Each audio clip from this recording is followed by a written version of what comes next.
odam bilan hayvonning farqi bu ongida, miyasida, mehr-oqibatida. Video ko'rgan bo'lsanglar, bitta ayol, ona o'zlarini suvga o'tardilar. O'sha olib chiqqan inspektorga rahmat aytamiz. 4 million, 16 million odam ko'radi meni bir oyga. Shuncha odamning nomidan gapiryapman.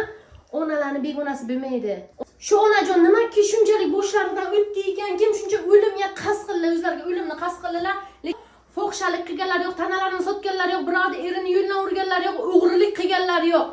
Onajon biz bilan bog'lanib, bizning farzandlarimiz bor, onalarning begonasi bo'lmaydi. Shu onaga men yordam bermoqchiman. Shu kishi men bilan bog'lanib qo'rdi ham, men degan tadbirkorlarimiz bu yordam berib biladigan o'shalarning nomidan ham gapiryapman.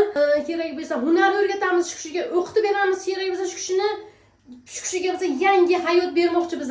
Shu ayolni patishga qilib yuborgan любой tadbirkorda yo kafe, yo restoran egalariga 3 oymi, 4 oymi bepul reklama qilib beraman. Xumbaray, ma gap hay.